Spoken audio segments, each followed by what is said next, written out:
अस्सलाम वालेकुम जी, this is Daniyal Afzal, your all welcome to my YouTube channel. जनाब, एक बहुत ही मेगा अपडेट है बीसीसीआई के बारे में।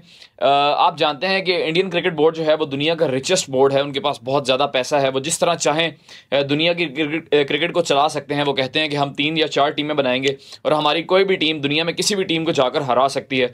स्पॉन्सर सारे इंडिया के होते हैं। T20 वर्ल्ड कप भी रिसेंटली हुआ यूएसए में। इंडिया ने स्पेशली अपने टाइम जोन के मुताबिक अमेरिका में मैचेस रखवाए कि वहाँ की व्यूअरशिप अच्छी आ सके। अब पाकिस्तान में चैंपियंस ट्रॉफी होने जा रही है, इंडियन टीम के मैचेस दुबई में खेले जाएंगे। अभी पाकिस्तान में ट्रॉफी अनवीलिंग सेरेमनी होनी है चैंपियंस ट्रॉफी की। पता नहीं इंडियन कप्तान आते हैं या नहीं आते। यानी कि दुनिया का रिचेस्ट बोर्ड है, सबसे ज़्यादा पैसा उनके पास है, स्पॉन्सर्स उनके पास हैं और वो कहते हैं कि सबसे ज़्यादा अच्छे प्लेयर्स भी हमारे पास हैं, ग्राउंड्स उनके पास हैं, हर फैसिलिटी उनके पास है। लेकिन उनकी टीम ने पिछले 1 साल में जो मार खाई है वो आप सबके सामने है। न्यूजीलैंड उनके घर में आकर उनको 3-0 से वाइट वॉश करके चला गया।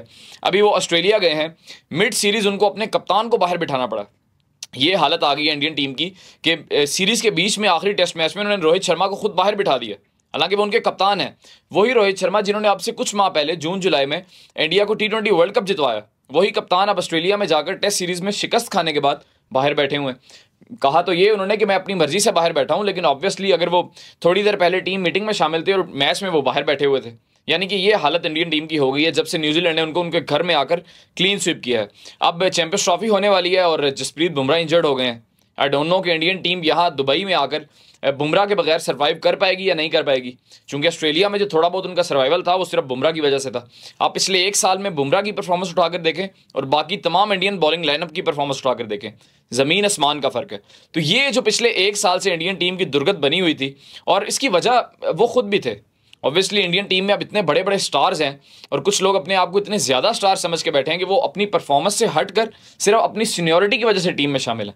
इसमें विराट कोहली भी हैं, इसमें रोहित शर्मा भी हैं, इसमें और भी बहुत से इंडियन प्लेयर हैं जो सिर्फ सीनियरिटी की वजह से इंडियन टीम में शामिल हैं।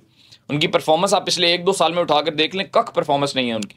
लेकिन चूंकि वो सीनियर हैं, दूसरा उनका एटीट्यूड ऐसा है कि वो बस टीम में है, आप उनको नहीं निकाल सकते। तो अब कल बीसीसीआई की एक मीटिंग हुई है जिसमें बीसीसीआई ने यह डिसाइड किया है कि अब से तमाम इंडियन प्लेयर जो कि सेंट्रल कॉन्ट्रैक्ट में शामिल हैं वो डोमेस्टिक क्रिकेट खेलेंगे। चाहे वो कोई भी प्लेयर हो, रोहित शर्मा हो, विराट कोहली हो, जडेजा हो, जो प्लेयर सेंट्रली कॉन्ट्रैक्टेड हैं वो अब जाकर अपनी डोमेस्टिक क्रिकेट जो है वो खेलेंगे।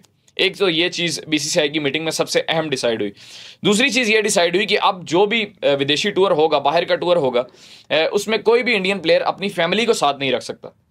आप जानते हैं कि हर इंडियन प्लेयर अपनी फैमिली को जितने भी टूर्स होते हैं उसमें साथ लेकर जाता है। और ऑब्वियसली मैं आगे जाकर ज़रा इस पर मजीद एक्सप्लेन भी करूंगा कि फैमिली साथ होनी चाहिए या नहीं होनी चाहिए, इस पर बात करेंगे। लेकिन अभी के लिए बीसीसीआई ने यह डिसाइड किया कि अगर 45 दिन का टूर होगा, यानी कि ऑस्ट्रेलिया और इंग्लैंड का बेसिकली इंडिया का लंबा टूर होता है, तो अगर 45 दिन या इससे ज़्यादा का टूर होगा तो सिर्फ 2 हफ्ते आपको अलाउ है कि आप अपनी फैमिली को वहाँ पर साथ रख सकते हैं। इसके अलावा तीसरी चीज़ ये डिसाइड हुई, ये बड़ी इंपॉर्टेंट है, सुनिएगा।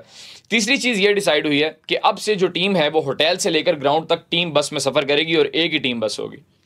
ये बड़ी इंपॉर्टेंट चीज़ है, ये मैं आपको बताऊंगा कि ये डिसाइड क्यों हुआ।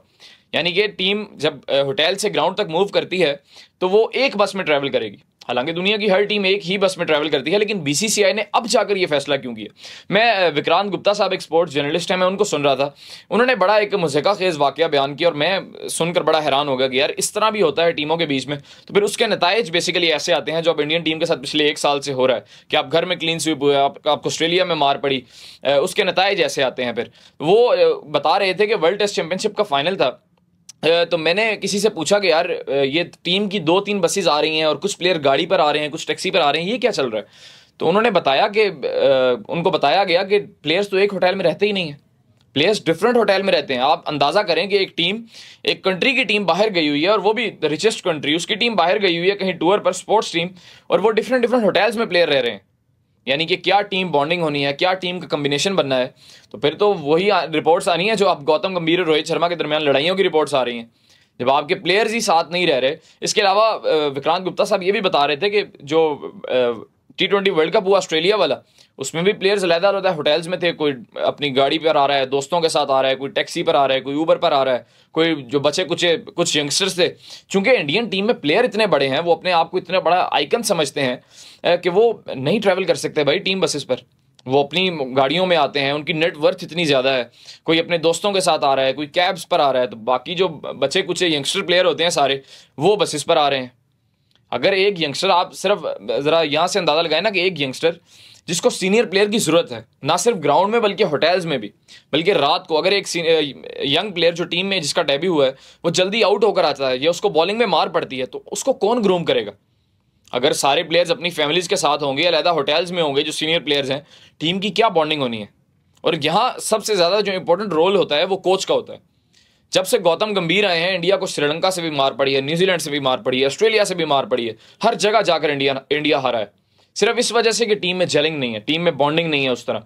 और उसकी मेन रीज़न यही है कि आपके प्लेयर्स, आपके जो यंग प्लेयर्स हैं, उनको सीनियर प्लेयर्स के साथ बैठने का टाइम ही नहीं मिलता। चूंकि आपके सीनियर प्लेयर इतने बड़े स्टार्स हैं कि वो अलहदा होटल्स में रह रहे हैं, वो अलहदा कैब्स पर आ रहे हैं, टैक्सीज पर आ रहे हैं, वो उन्होंने अपने चार्टर्ड प्लेन्स रखे हुए हैं, वो टीम की बस में कैसे सफ़र करेंगे? तो अब ये बीसीसीआई की मीटिंग में ये 3 चीज़ें मेन डिसाइड हुई हैं कि एक तो टीम एक ही बस पर सफ़र करेगी होटल से लेकर ग्राउंड तक। दूसरा, प्लेयर्स अपनी फैमिलीज़ को साथ टूर पर नहीं लेके जा सकते। हाँ, अगर 45 दिन या इससे लंबा टूर है तो आप सिर्फ 2 हफ्ते के लिए अपनी फैमिली को साथ रख देते हैं। तीसरी चीज़ ये डिसाइड हुई है बीसीसीआई की मीटिंग में कि अब से तमाम प्लेयर्स जो सेंट्रली कॉन्ट्रैक्टेड है, चाहे वो कितना भी बड़ा प्लेयर है, वो विराट कोहली है, वो रोहित शर्मा है, वो कोई भी प्लेयर है, तमाम प्लेयर्स अब डोमेस्टिक क्रिकेट खेलेंगे। हाँ, अगर कोच या कप्तान ये मिलकर कह दे कि ये प्लेयर इंजर्ड है या इसको खिलाने की जरूरत नहीं है या इसकी कहीं और नेशनल ड्यूटी है, तो फिर आप डोमेस्टिक क्रिकेट ना खेलें। लेकिन ये 3 चीज़ें डिसाइड हुई हैं कि अगर कोई प्लेयर फ्री होगा और फिट होगा वो डोमेस्टिक क्रिकेट खेलेगा। तो ये चीज़ें बीसीसीआई की मीटिंग में डिसाइड हुई और मैं हैरान हो रहा था कि दुनिया का रिचेस्ट क्रिकेट बोर्ड है और कहते हैं कि हम 3-4 टीमें बना लेंगे, लेकिन ये उनकी हालत है। बहरहाल बीसीसीआई के प्लेयर्स ने ही मजबूर किया ऐसा फैसला लेने पर। इसके बारे में आपकी क्या राय है? कमेंट सेक्शन में जरूर लिखिएगा। बहुत शुक्रिया।